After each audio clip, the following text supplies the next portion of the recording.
A night patrol with shadows of the past. The city streets were unusually quiet, cloaked in the thick silence that only appeared after midnight. Officer John Taylor steered his patrol car through the vacant streets, the low hum of the engine the only sound cutting through the stillness.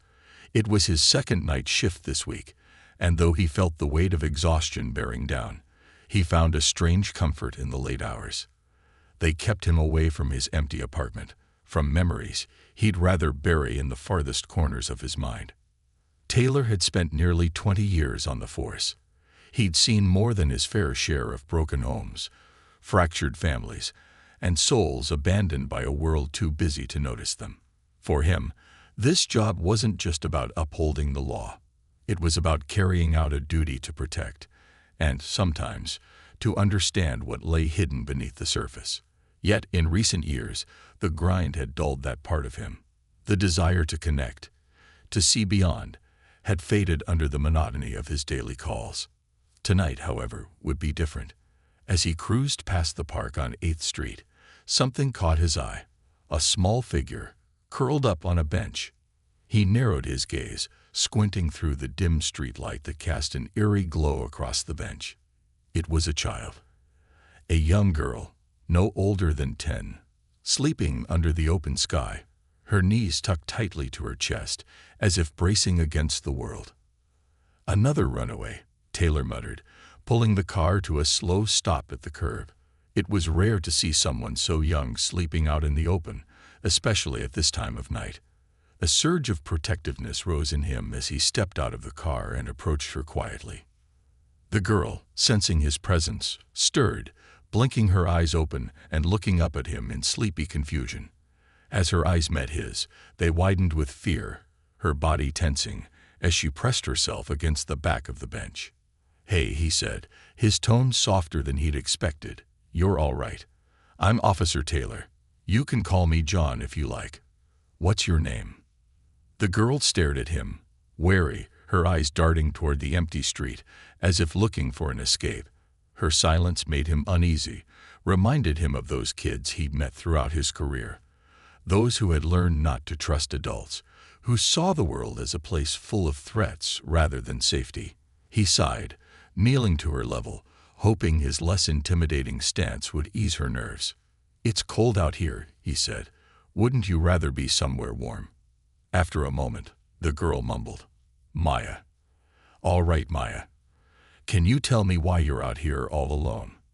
She looked away, clutching a small, ragged backpack close to her chest. "I just can't go back," she whispered, her voice trembling.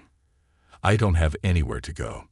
Taylor felt his chest tighten, his instincts sensing something deeper than a simple runaway situation. Her worn clothes, disheveled hair, and haunted expression suggested a story too painful for a child to carry. Memories flashed through his mind. Memories he thought he'd long buried of his own childhood, marked by loneliness and fear. "Look, Maya," he said, his tone softening. "It's not safe to sleep out here. How about we get you somewhere warm? No strings attached, I promise."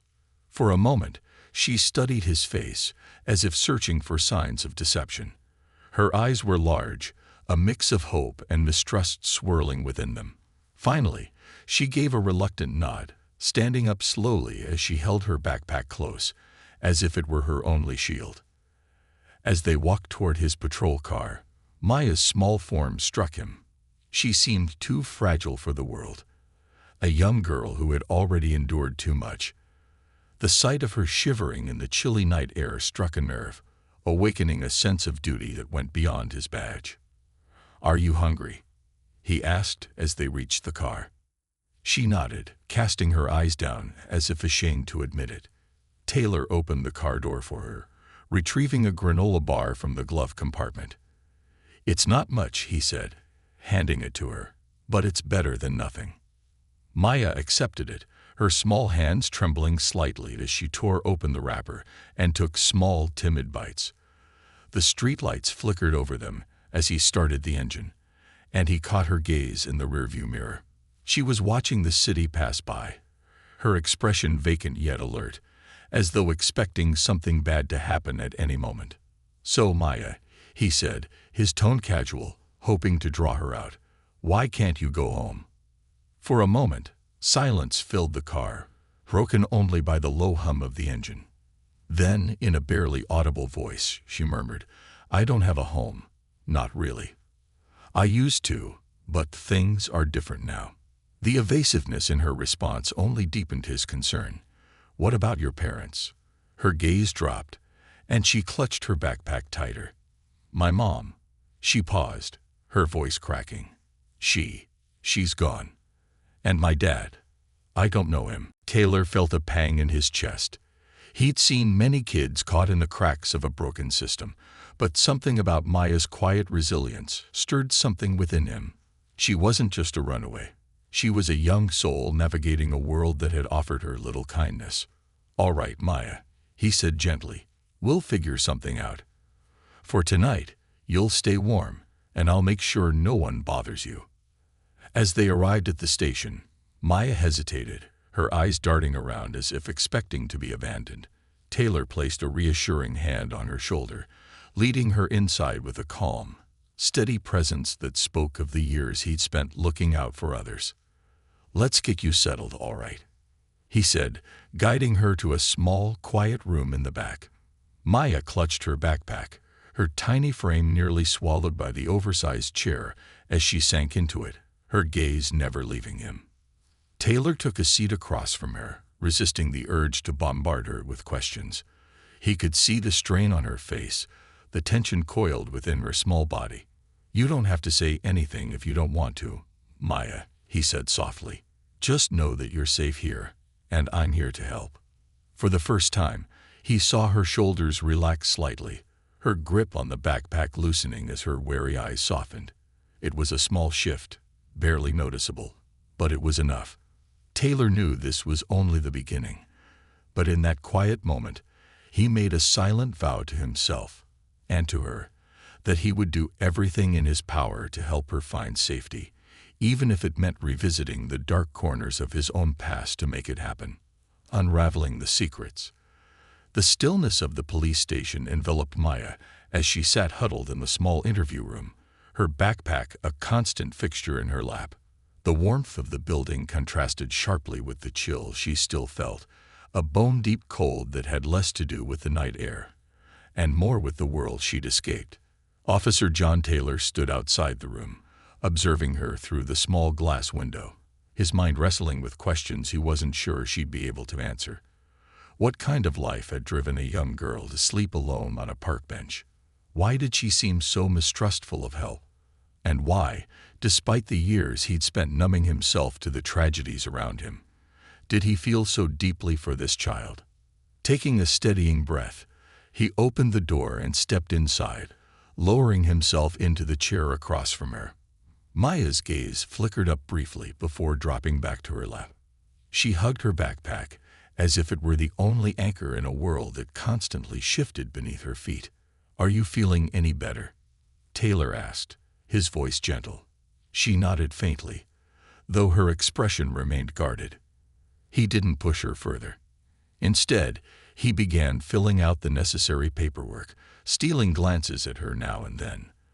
There were procedures, protocols, forms to file, but somehow he couldn't bring himself to follow the rigid script. Something in him whispered that Maya wasn't just another child who'd fallen through the cracks. She was something more, though he couldn't yet understand why he felt that way. Finally, he spoke again. "You said you don't have anywhere to go. Is there someone I can call? A friend, maybe. A family member?" Maya shook her head quickly, eyes wide with alarm. "No, I can't go back. There's no one." Her reaction sent a chill down his spine. There was something she wasn't telling him, a fear that ran deeper than simple avoidance. "Maya," he said softly, leaning forward, "I know it's hard to talk about. But if you're in danger, I need to know. You can trust me."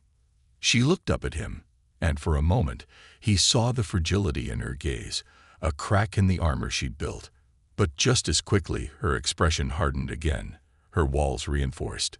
Taylor exhaled, sensing she wasn't ready to open up fully. but that didn't mean he couldn't help her in other ways.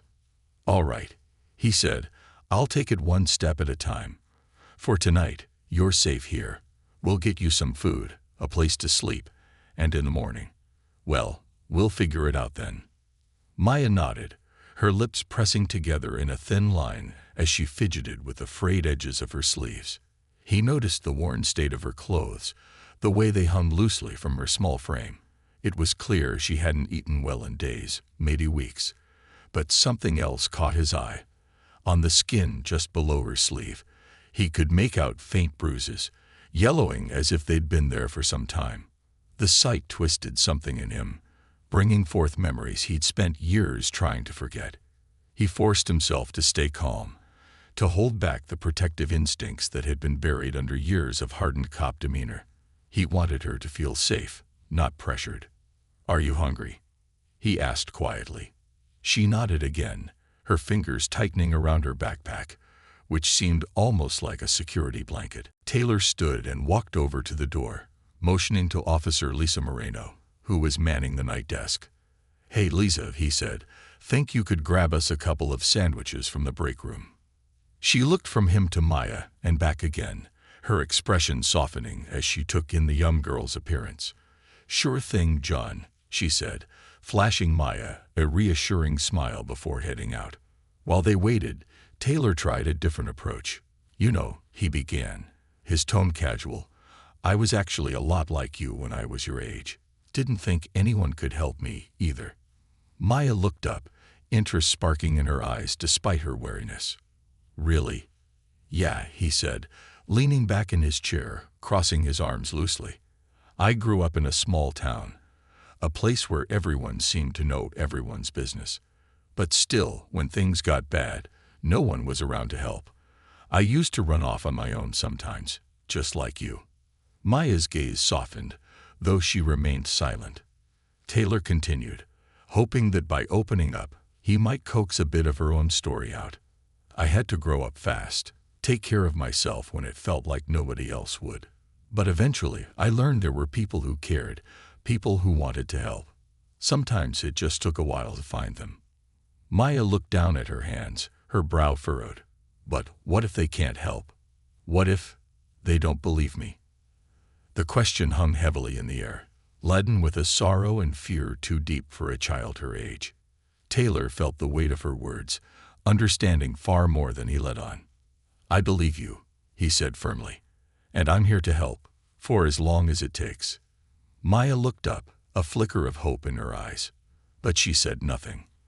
A moment later, Officer Moreno returned with the sandwiches, setting them down on the table with a gentle smile. "Here you go, sweetie," she said, patting Maya's shoulder. "Eat up, okay?" Maya mumbled a quiet thank you before taking one of the sandwiches, unwrapping it slowly. Taylor could tell she was fighting the urge to devour it in one go, her hunger evident in the way she eyed the food. He turned his attention to his own sandwich, letting her eat in peace. After a few minutes, he broke the silence. "So, Maya, do you go to school around here?" She hesitated before nodding. "Sometimes, when I can." "Where's that?" "Roosevelt Elementary," she replied softly, her gaze fixed on her sandwich. "Or, I used to." He made a mental note of the name. He'd heard about Roosevelt. It was one of the city's more underfunded schools, known for overcrowded classrooms and overworked staff, a place where kids like Maya could easily slip through the cracks. "Do you like it there?" he asked gently. She shrugged. "It's okay. I like reading. They have a library with lots of books." But she trailed off, and he didn't push her to finish. The fact that she'd mentioned something she liked felt like progress, even if it was just a small glimpse into her life. As she finished her sandwich, Maya looked up at him, a question in her eyes. "What's going to happen to me?" Taylor met her gaze, sensing the fear that lay beneath her calm exterior. He knew the usual process. Social services, possibly a foster home, maybe even a shelter if things didn't work out. But he also knew the risks. Kids like Maya often got shuffled from place to place, each move chipping away at their trust. making it harder for them to find stability. "We're going to find a safe place for you," he said, hoping to reassure her. "Somewhere you don't have to worry anymore." She nodded, though her expression remained doubtful. He could tell she'd heard empty promises before, seen adults make grand statements only to abandon her when things got tough. But Taylor meant it, and he intended to prove it to her. As they wrapped up the meal, Taylor glanced at the clock, realizing how late it was. "You should get some rest," he said. "We have a small room down the hall with a bed where you can sleep. I'll be right here if you need anything." Maya hesitated, her gaze lingering on him with a hint of reluctance. But eventually she nodded, following him as he led her to the room. It wasn't much, just a cot and a thin blanket, but it was warm, and for now, it would have to do. After she settled in, he closed the door softly, returning to his desk. His mind swirled with thoughts of the morning ahead. He knew he needed to file a report, contact social services, and follow the proper protocol. But every instinct in him balked at the idea of handing her over to a system that might fail her. Taylor leaned back in his chair, staring at the ceiling as memories flooded back. Memories of his own journey through a broken system, of being a child lost in a world too chaotic to care. A knot of anger and frustration twisted in his gut as he realized that, despite his years on the force, the system hadn't changed much. Kids like Maya still slipped through, and too often, no one was there to catch them. As the clock ticked into the early hours of the morning, Taylor made a decision. He would help her, no matter how many rules he had to bend. She had no one else, and maybe, just maybe, he'd been given this chance to do for her what no one had done for him. He glanced down the hall toward the room where Maya slept, a sense of purpose settling over him. This was no longer just another case. This was personal, and he intended to see it through to the end. Crossing lines. The morning light seeped through the blinds, casting faint stripes across Taylor's desk. He hadn't slept, though he'd drifted in and out of a haze, lost in memories and thoughts of what the day might bring. He felt the weight of a decision hovering over him, one that could change both his life and Maya's forever. The precinct hummed with the usual morning bustle, officers filing in, grabbing coffee, discussing cases. Taylor knew he couldn't delay much longer. He'd need to follow up on Maya's situation, file the necessary reports, and contact social services. But as he looked down the hall toward the room where she slept, an unease settled in his chest. He'd seen the system fail kids like her time and again, and the thought of her slipping through the cracks felt like a betrayal. A soft knock interrupted his thoughts, and he looked up to see Officer Lisa Moreno standing in the doorway, holding 2 cups of coffee. "Rough night?" she asked, extending one of the cups to him. "Thanks, Lisa." He took the coffee gratefully, nodding toward the hallway. The girl, Maya. She finally fell asleep, but it took her a while. "I don't think she's had a proper rest in days." Lisa sipped her coffee, her gaze thoughtful. "Poor kid. She's got that look, you know. The kind that says she's been let down too many times." Taylor nodded, feeling a pang of guilt. "Yeah, I was supposed to file her report last night, get social services involved first thing this morning. But," Lisa raised an eyebrow, sensing his hesitation. He sighed. "But it feels wrong. I mean, the standard procedure. Send her to social services, find her a place, hope she sticks. But I don't think it'll work for her, not this time." Lisa considered this, a faint crease forming between her brows. "Look, I get it, John. But this job comes with a lot of boundaries. And if you cross them—" "I know," he interrupted, his tone sharper than intended. "I know the risks. But I also know what happens when the system fails. I've seen it too many times, and I can't let her end up like that." Lisa studied him, sensing the intensity behind his words. She'd known Taylor for years, had seen him battle through countless tough cases. But this time, there was something different in his eyes, a personal connection she'd never seen before. "What are you thinking of doing?" she asked cautiously. He glanced down, rubbing the back of his neck. "I don't know yet, But I'm not handing her over just to watch her disappear into the system. I have to at least try something different. Lisa looked at him with a mixture of concern and admiration. Just be careful, all right? The captain's already on edge after last month's budget meeting, and he's not exactly known for his compassion. If he catches wind of this. Taylor nodded, understanding the risk. But something in him had already shifted, a line he knew he couldn't uncross. As Lisa left, he took a deep breath, setting his mind on the difficult path ahead. As the morning wore on, he noticed Maya stirring in the room down the hall. She rubbed her eyes, blinking in confusion as she looked around the unfamiliar surroundings. He walked over, knocking softly before stepping inside. "Hey," he said, offering a gentle smile. "How'd you sleep?" Maya shrugged, her expression wary as she clutched her backpack close. "Okay, I guess." "I was thinking." Taylor hesitated, choosing his words carefully. "Instead of going straight to social services, maybe we could go get some breakfast first. Would that be all right with you?" Her eyes widened, clearly taken aback by his offer. She studied him for a moment, as if trying to determine whether he was serious. "Just us." He nodded. "Just us. I figured we could get to know each other a little better before we make any big decisions." After a brief pause, Maya nodded, a faint smile tugging at the corners of her mouth. It was a small gesture, but it was the first genuine response he'd seen from her since they'd met, and it strengthened his resolve to help her. They walked out to his car together, and Taylor drove to a small diner on the edge of town. It was the kind of place he visited when he needed a break from the precinct. The coffee was strong, the food hearty, and the regulars minded their own business. He hoped it would offer Maya a sense of calm. Inside, they settled into a booth by the window. The waitress, an older woman with kind eyes, came by to take their orders, her gaze lingering on Maya with a gentle curiosity.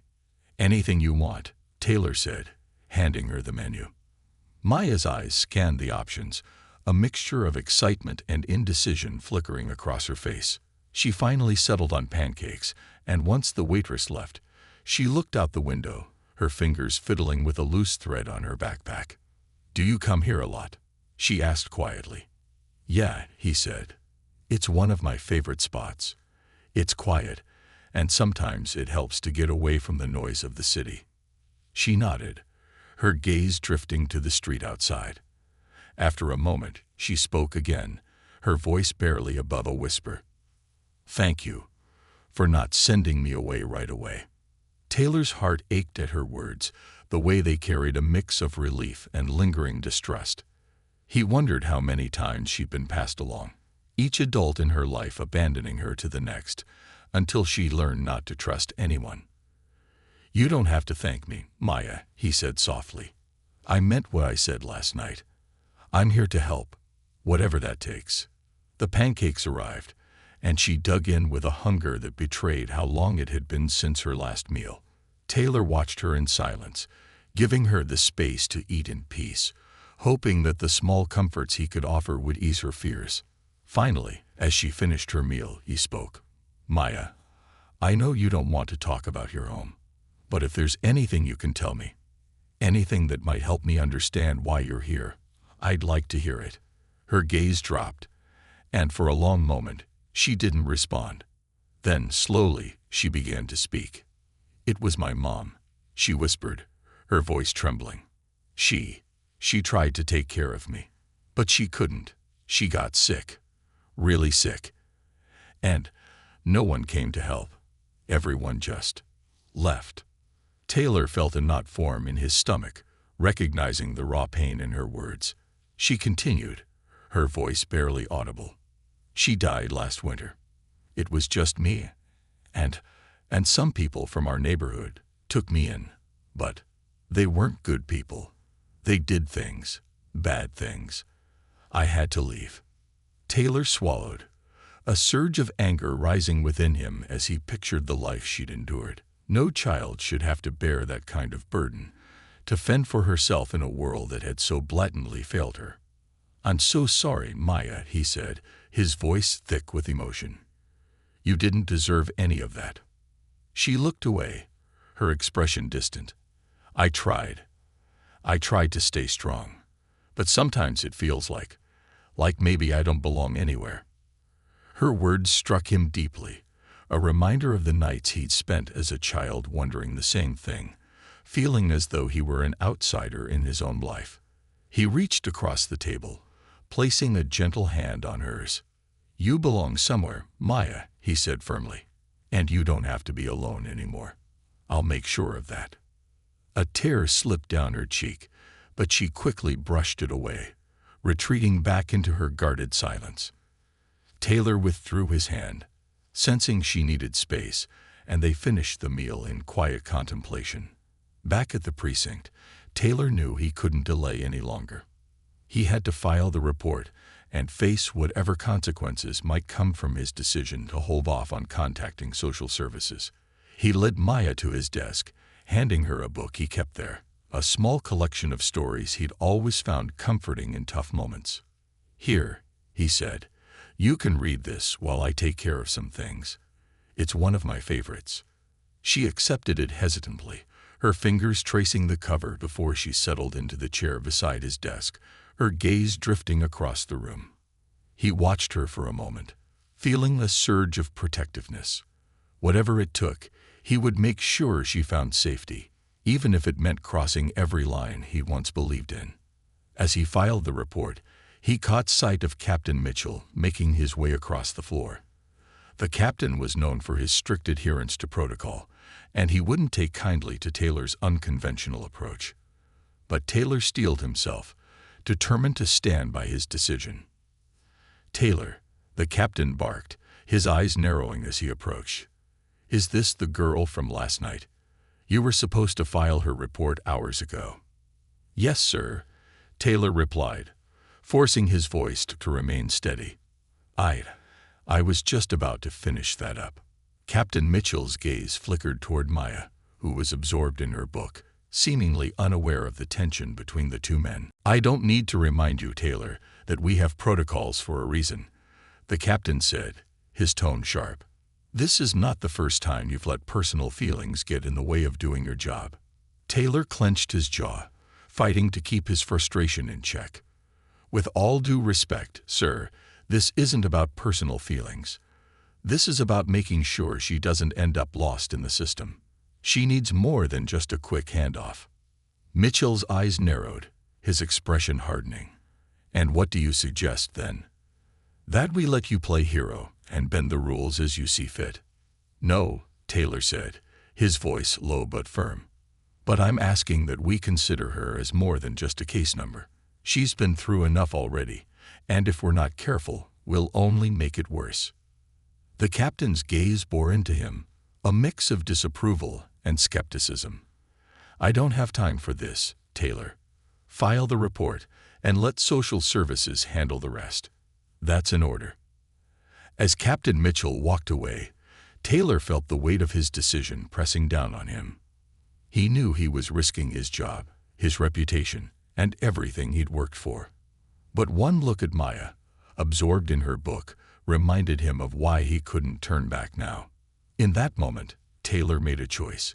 He would do whatever it took to protect her, even if it meant breaking every rule in the book. Because deep down, he understood that this wasn't just about saving Maya. It was about saving the part of himself that had been lost all those years ago. The next steps would be difficult, filled with uncertainties and potential repercussions, but Taylor was prepared. He'd crossed a line, but he knew it was the only way forward. For the first time in years, he felt a renewed sense of purpose, a determination to fight for Maya's safety, even if it meant standing against the very system he'd sworn to uphold. Into the darkness, Taylor could feel the tension simmering in his chest as he guided Maya back to the small room at the station, where she could stay hidden from the prying eyes of his fellow officers. The encounter with Captain Mitchell still hung heavy in his mind, a sharp reminder of the precarious line he was walking. But as he looked at Maya, who was leafing through the pages of the book he'd given her, a quiet resolve solidified within him. He'd come this far, and there was no turning back. After ensuring that Maya was comfortable, he stepped out of the room and dialed a familiar number.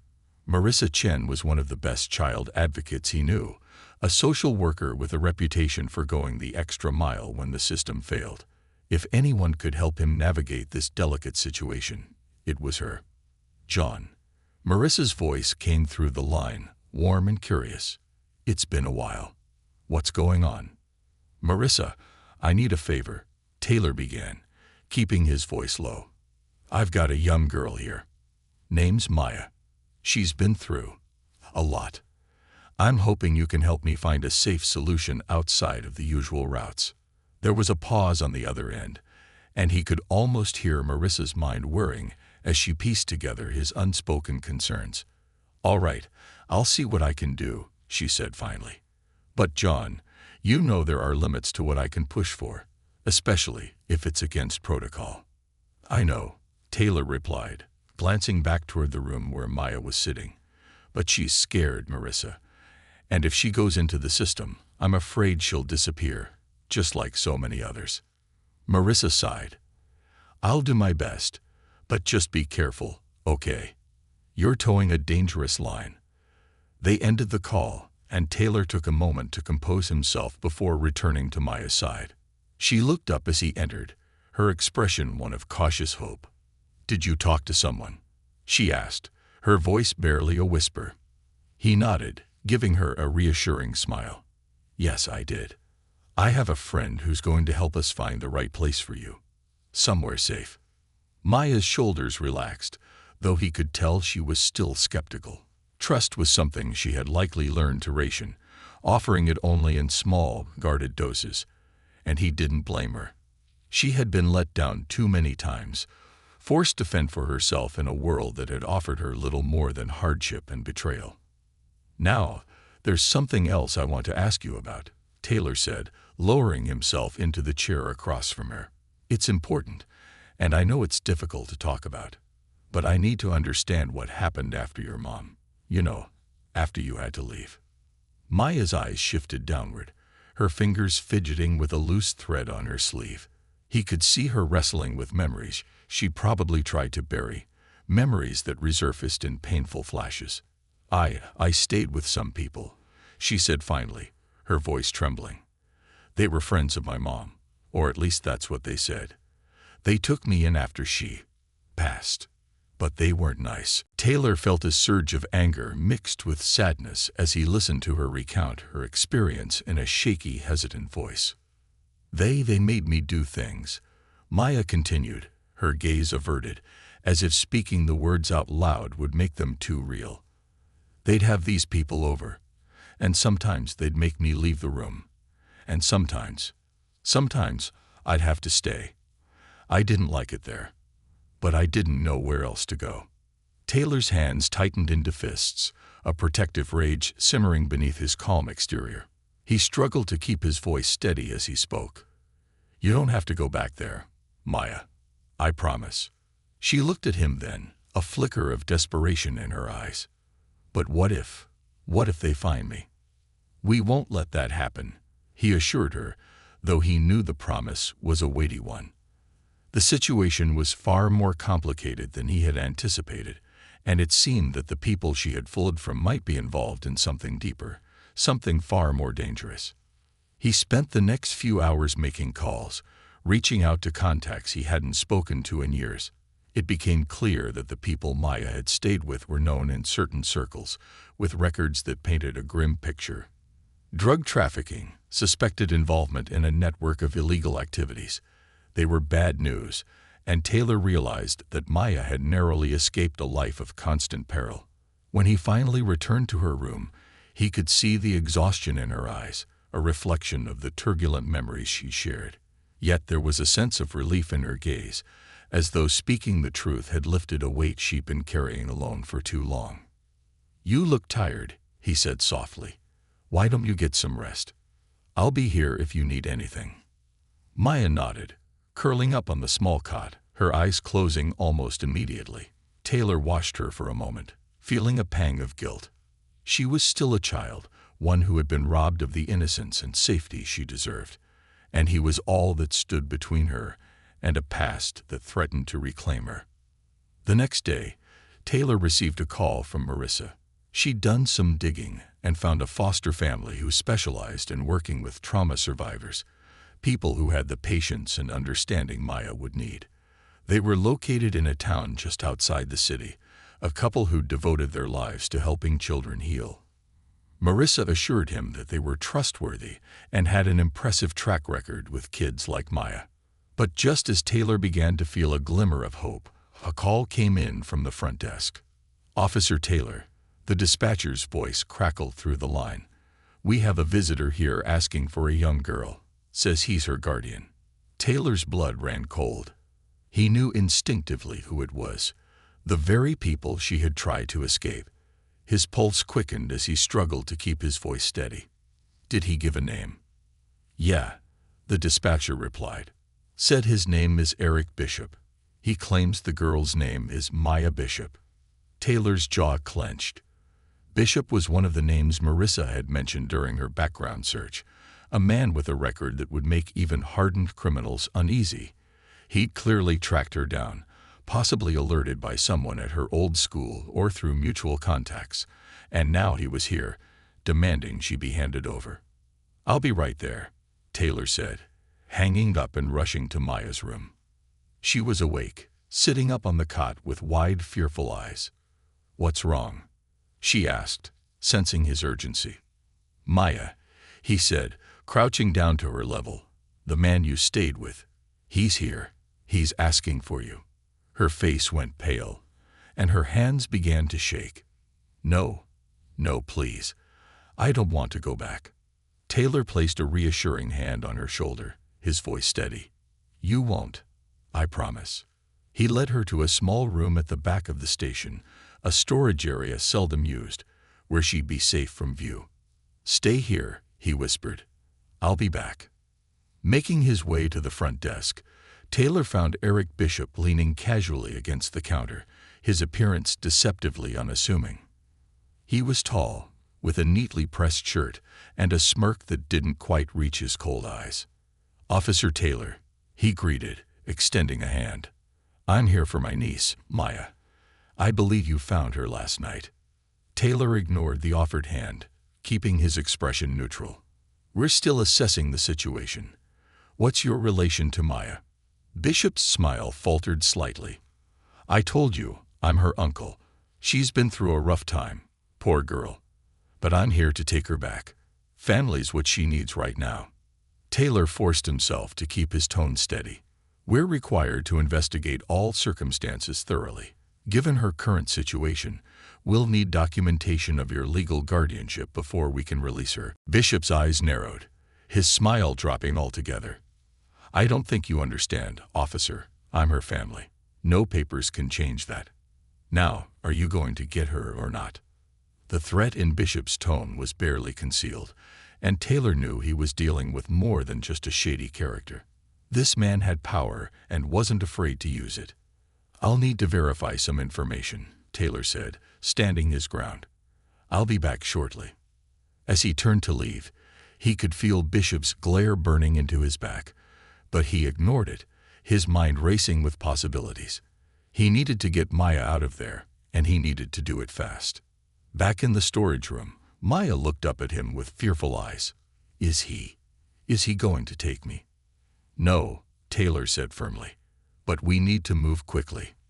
Grabbing his coat, he led her out a back exit, guiding her toward his car. The parking lot was nearly empty, and he felt a flicker of relief as they climbed in.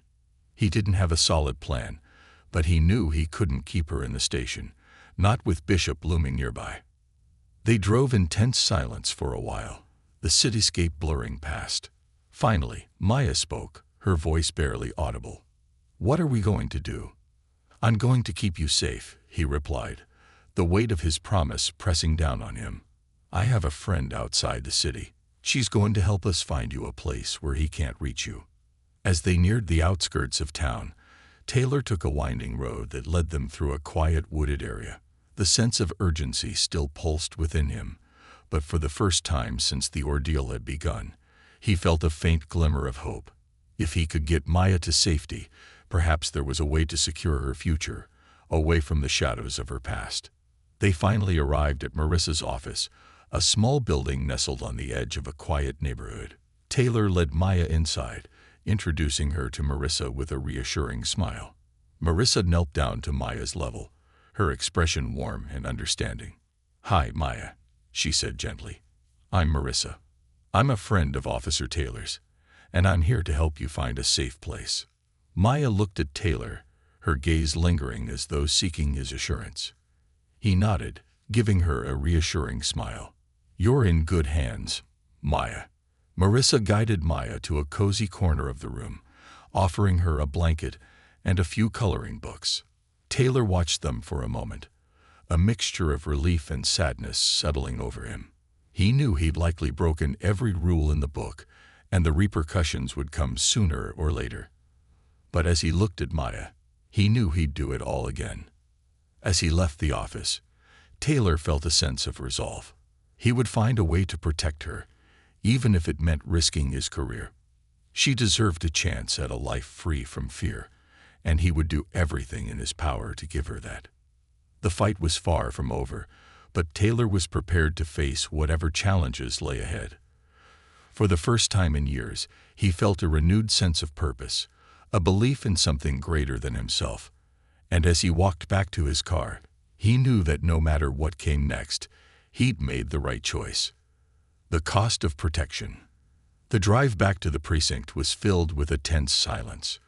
Taylor's mind raced, grappling with the implications of his choices. By taking Maya out of the station without permission, he had crossed yet another line. But as he recalled the fear in her eyes, the desperation that had driven her to flee from Bishop, he knew he couldn't have acted any differently. Still, he couldn't ignore the gnawing anxiety that accompanied the knowledge of what he'd just risked. As he pulled into the parking lot, he noticed a few officers lingering outside, their faces turning toward him as he parked. Whispers and knowing glances trailed him as he walked through the station's doors. The tension was palpable. He knew word had spread about his actions, that his colleagues were aware of his deviation from protocol. It didn't take long for Captain Mitchell to find him. Taylor had barely sat down at his desk when the captain's shadow loomed over him, his expression a mixture of anger and frustration. "Taylor, my office." Now. Taylor stood, following the captain down the hall. He knew what was coming, could feel the judgment in every footstep that echoed in the narrow corridor. Mitchell's office was stark and organized, each detail precise, a reflection of the man's adherence to the rules. As they entered, the captain closed the door, gesturing for Taylor to sit. "Explain yourself," Mitchell said, his voice tight with barely contained anger. "What on earth were you thinking, taking that girl out of here without proper clearance?" Taylor met the captain's gaze, holding his ground. "I was thinking about her safety, sir. The man she fled from showed up here claiming he was her guardian. I couldn't risk handing her over without verification. And you decided that circumventing procedure was the best course of action." Mitchell's tone was laced with sarcasm, his eyes narrowing. "This is not how we operate, Taylor. You've been on the force long enough to know better." Taylor leaned forward, his voice steady but firm. "With all due respect, sir, sometimes the rules don't account for what's best for the people we're supposed to protect." Maya was terrified. "I couldn't ignore that." Mitchell's expression hardened. "We're officers, Taylor, not vigilantes. We'd follow protocol for a reason, to avoid chaos and protect ourselves as well as the people we serve. If everyone made decisions based on personal feelings, there'd be no order, no accountability." Taylor clenched his fists, fighting the urge to retaliate. He knew the captain's logic was sound, but he also knew that it fell short in cases like Maya's. Following protocol might have looked good on paper, but it would have put her directly in harm's way. "She's safe now," he said finally, his tone measured. "That's all that matters to me." Mitchell sighed, rubbing a hand over his face. "I don't know what's gotten into you, John. You were one of my most reliable officers. But lately," he trailed off, as though unsure of his own words. Taylor looked down, grappling with his own emotions. Maybe it's because I see a lot of myself in her, he said quietly. And maybe that makes it hard to just follow the rules and walk away. The captain paused, surprise flickering in his eyes. For a moment, it seemed as if he might soften, that he understood. But then his expression steeled once more, his duty-bound resolve overriding any hint of sympathy. "You're on thin ice, Taylor," Mitchell said, his tone final. "If I hear even a whisper of you overstepping again, you'll be suspended, if not worse. Do I make myself clear?" Taylor nodded, his jaw clenched. "Crystal clear, sir." As he exited the captain's office, he could feel the weight of Mitchell's judgment pressing down on him. The reprimand stung, but it didn't change his resolve. He knew he'd done the right thing. And if it cost him his career, so be it. Maya's safety was worth more than any badge. The day passed in a blur of routine tasks, but Taylor's mind remained on Maya. He called Marissa, checking in to ensure that everything was going smoothly. She assured him that Maya had settled in and was receiving the care and attention she needed. The foster family Marissa had arranged was known for their warmth and patience, their home a refuge for children scared by trauma. But even with this reassurance, Taylor couldn't shake the feeling that something was still unresolved. Eric Bishop was still out there, and the anger in his eyes when he'd left the station haunted Taylor. Men like Bishop didn't simply give up. Taylor knew it was only a matter of time before he'd come looking for Maya again. That evening, after his shift ended, Taylor decided to pay a visit to an old friend. Detective Leo Vance worked in the narcotics division and had spent years dealing with the city's underbelly. If anyone could give him insight into Bishop's connections, it was Leo. The dive bar they'd agreed to meet at was dimly lit, with a haze of smoke lingering in the air. Taylor found Leo at a small table in the back, nursing a glass of whiskey. Leo looked up as Taylor approached, his expression one of curiosity mixed with amusement. "John Taylor, breaking all the rules these days," Leo said with a grin as Taylor sat down. "What's going on, man?" Taylor sighed, running a hand through his hair. "I'm in deep, Leo. Got a kid involved with someone. Dangerous. I need information on Eric Bishop." Leo raised an eyebrow. "Bishop? Yeah, I know him. Slippery guy, though. We've tried to nail him a few times for drug trafficking, but he's got a knack for evading charges. Seems he has friends in high places. Do you know anything about his other activities?" Taylor asked, keeping his voice low. Leo's face darkened. "I've heard rumors. Nothing I could prove in court, but people talk. He's been linked to a network that operates on the fringes of the law. Smuggling, exploitation, ugly stuff." Taylor's gut twisted. He'd suspected Bishop was involved in something shady, but hearing it confirmed brought a new level of urgency to the situation. "What are the odds he'll back off?" Taylor asked, though he already knew the answer. Leo snorted. "With a guy like him, slim to none. Bishop doesn't take no lightly, especially when there's something he wants." Taylor clenched his fists under the table, anger boiling beneath his calm exterior. "So what can I do? How do I keep him away from her?" Leo took a sip of his whiskey, his gaze thoughtful. "Well, if you want my honest opinion, John, you might have to get creative. Bishop's slippery, but he's not untouchable. If you're willing to bend a few more rules, there are ways." Taylor met his friend's gaze, the weight of Leo's suggestion sinking in. "You're talking about stepping outside the law." Leo shrugged. "Sometimes the law doesn't cover everything, you know that. You want to protect this girl. You may have to be willing to cross a few lines." They sat in silence for a moment, the gravity of the situation settling over them. Taylor had always prided himself on his integrity, on upholding justice within the bounds of the law. But now, faced with the reality of what Bishop could do to Maya, he knew his loyalty to the system was being tested in a way it never had before. "Thanks, Leo," he said finally, standing up. "I'll think about it." Leo nodded, his gaze serious. "Whatever you decide, John, be careful. Once you cross certain lines, It's hard to go back. The following days were a whirlwind. Taylor kept his distance from Maya, knowing it was safer for her if he stayed in the background. But he checked in with Marissa frequently, ensuring that everything was going smoothly. Marissa assured him that the foster family was working wonders, that Maya was beginning to open up, her smile returning bit by bit. Despite these reassurances, Taylor couldn't shake the feeling that danger was closing in. His instincts told him that Bishop was planning something, that he wouldn't let Maya slip away so easily, and he was right.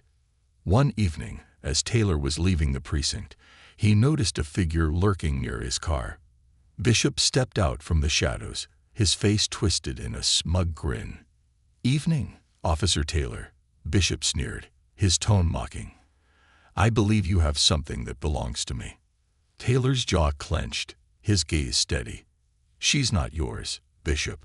She's a kid, not a possession." Bishop's grin widened, his eyes cold and calculating. "You think a badge is going to protect you, officer? You think your little good cop routine is going to save her?" He stepped closer, his voice a low hiss. "You don't know who you're dealing with." Taylor felt his fists tighten, but he forced himself to remain calm. "Stay away from her," he said, his tone laced with warning. "If you come near her again, I'll make sure you regret it." Bishop's smile faded, his expression hardening. "You're in over your head, Taylor. You may think you're some kind of hero, but heroes don't last long in my world." With that, Bishop turned and disappeared into the night, leaving Taylor standing alone, his heart pounding. He knew the threat was real, that Bishop would stop at nothing to get what he wanted. Over the next few days, Taylor felt the pressure mounting. His every move was scrutinized by Captain Mitchell, who was clearly waiting for him to slip up. But even as the walls closed in, Taylor refused to back down. He'd made a promise to protect Maya, and he intended to keep it. Late one night, Taylor received a call from Marissa. "John," she whispered, her voice shaking, "someone broke into the foster home. They didn't take anything, but they left a message. It was a warning, meant to scare them." Taylor's blood ran cold. "Is Maya okay?" "Yes," Marissa replied quickly. "She wasn't harmed, but the family is scared, John. They're afraid they can't protect her." Taylor closed his eyes, his mind racing. He knew this was Bishop's doing, that he was escalating his tactics to send a message. The foster family wasn't equipped to handle this level of threat, and Maya was once again in imminent danger. "Get her out of there," he said, his voice resolute. "I'll figure something out." As he hung up, Taylor felt a mixture of fear and determination coursing through him. Bishop was playing a dangerous game, one that would only end if he took drastic action. He realized that he'd exhausted all legitimate avenues, and that if he wanted to protect Maya, he would have to take matters into his own hands. The line had been crossed, and there was no turning back. Taylor spent the night planning, devising a way to keep Maya safe outside the bounds of the law. He'd once thought his badge would be enough to protect the innocent, but now he knew better. Sometimes justice required more than just rules and procedures. Sometimes it required sacrifice. As dawn broke over the city, Taylor prepared himself for what lay ahead, knowing he was about to risk everything for the sake of one vulnerable child. And despite the fear gnawing at him, he felt a fierce resolve. He would protect Maya at all costs, even if it meant losing everything he held dear. In that moment, John Taylor understood what it truly meant to stand for justice, not as a cop, but as a man willing to defy the odds and fight for those who couldn't fight for themselves. A line in the sand. The early morning light cast long shadows as Taylor stood outside the foster home where Maya had been staying. Marissa had arranged for a temporary safe house, one that even Bishop wouldn't be able to find easily, but they had only a few hours to move her before Bishop's reach grew wider. The air felt thick with tension, a warning that this was a point of no return. Marissa met him at the front door, her face drawn with exhaustion and worry. "She's inside," she whispered. "She's terrified, John. I told her we're moving her somewhere safer, but she knows something's wrong." Taylor's jaw clenched. He wanted nothing more than to promise Maya that this would be over soon, that she'd finally be free from the shadows of her past. But he couldn't lie to her. Bishop was relentless, and as long as he roamed free, Maya would never be safe. They entered the house where the foster parents, the Burkes, a kind, older couple who had sheltered countless children over the years, were waiting with solemn expressions. Taylor nodded to them, appreciating their dedication despite the fear they must have felt after Bishop's threats. "We'll get her out quietly," Taylor said to Mr. Burke, who gave him a grave nod. He led Taylor to the small bedroom where Maya had been staying. She sat on the bed, her knees pulled up to her chest, clutching a small stuffed bear someone had given her. The sight of her curled up in that tiny, vulnerable posture sent a wave of anger and sorrow through him. No child should have to live like this, haunted by the constant threat of danger. Maya looked up as he entered, her eyes wide and filled with questions. "Officer Taylor," she whispered, her voice trembling. "Are we leaving again?" Taylor crouched down beside her, offering a reassuring smile he didn't quite feel. "Yes, Maya. We're going to a safer place, but I need you to trust me, okay?" She studied his face, her expression a mix of fear and determination. Will he still try to find me? Taylor's heart ached at the question, but he kept his tone steady. "Not if I can help it. I won't let him hurt you, Maya. That's a promise." With that, he helped her gather her few belongings, stuffing them into a small bag. As they made their way to his car, Maya clutched his hand tightly, a silent plea for the safety she'd been denied for so long. The safe house Marissa had arranged was nestled deep in the countryside, a small cabin surrounded by trees and miles away from prying eyes. It was the kind of place where the silence was almost tangible, the air thick with the scent of pine and earth. Taylor knew it wouldn't be comfortable, but comfort was a luxury they couldn't afford right now. Here, they could buy time to figure out their next move. As they arrived, Maya looked around, her gaze wary but curious. "Where are we?" "It's a safe place," Taylor assured her, unlocking the door and leading her inside. "We'll stay here for a while until we know for sure that Bishop won't find us." Maya nodded, though he could see the uncertainty in her eyes. Do I have to go back to school soon?" Taylor hesitated. He knew the importance of normalcy, but safety came first. "Not yet," he replied gently. "For now, I just want you to feel safe. School will still be there when we're ready." Inside, the cabin was simple but cozy, with a small kitchen, a living area, and 2 bedrooms. He helped Maya settle in, making sure she knew where everything was, and then sat with her at the small kitchen table, their silence filled only by the soft ticking of an old wall clock. "Maya," he said after a while, "I know you're scared, but I want you to know that this isn't forever. There are people who want to help, and I'm going to make sure you get a fresh start." She looked down, fidgeting with the hem of her shirt. "But what if he finds us? What if he never stops looking?" Taylor reached across the table, placing a steady hand on hers. "If he tries to come near you, he'll have to go through me first." Her eyes softened, and for a moment, he saw a flicker of trust, a glimmer of hope that maybe, just maybe, she could believe in the safety he promised. As the days passed, they settled into a routine. Taylor taught her basic survival skills, how to be aware of her surroundings, what to do in an emergency. He showed her how to cook simple meals, a skill she took to with surprising enthusiasm. Gradually, her fear began to subside, replaced by a newfound resilience. But despite the calm exterior, Taylor knew they were living on borrowed time.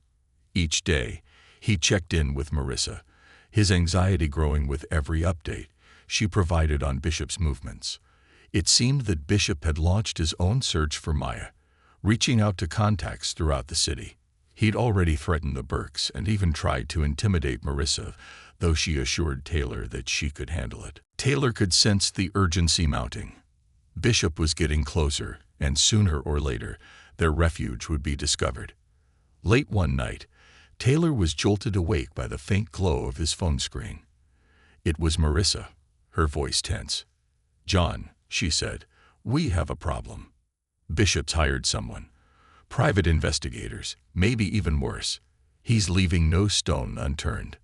Taylor's heart pounded as he glanced toward Maya's room, where she lay sleeping peacefully, unaware of the danger inching closer.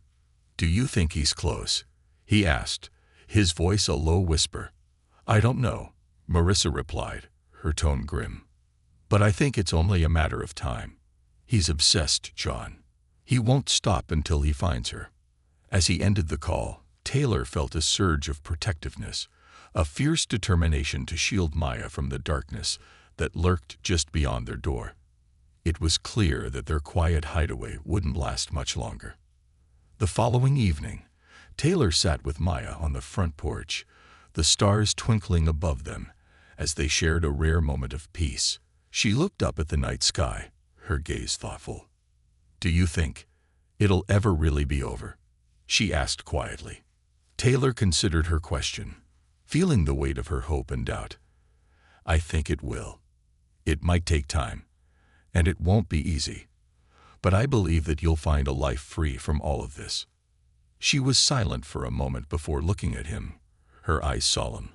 "I don't remember what that feels like, to just be normal, to not be scared." Taylor's heart broke at her words, the quiet admission of a childhood lost to fear. "You deserve that, Maya, and I'll do everything I can to make sure you get it." She gave him a small, sad smile, leaning her head against his shoulder. For the first time, Taylor felt the depth of their bond, the unspoken connection that had grown between them. She wasn't just a child he was protecting. She was someone he cared about deeply, someone he would fight for, no matter the cost. The next morning, a low rumble in the distance interrupted the peace of the cabin. Taylor froze, his instincts alert, and motioned for Maya to stay hidden.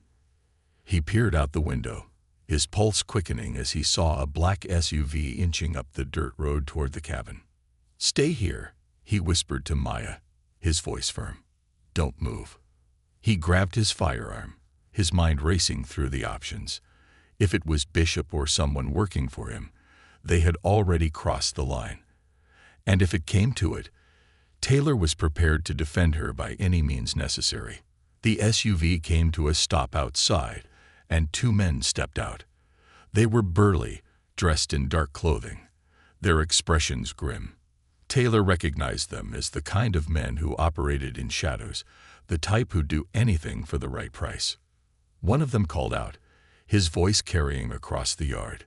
"We know you're in there, Officer Taylor. We're just here for the girl. Don't make this harder than it has to be." Taylor's grip tightened on his firearm, his heart pounding. He knew there was no reasoning with them, that their orders were clear, and that negotiations weren't on the table. Taking a deep breath, he stepped out onto the porch, his stance defensive. "She's not going anywhere," he said, his voice steady. "And if you want to get to her, you'll have to go through me first." The men exchanged a glance, their expressions hardening. One of them pulled a weapon, aiming it directly at Taylor. "You don't have to get hurt, officer.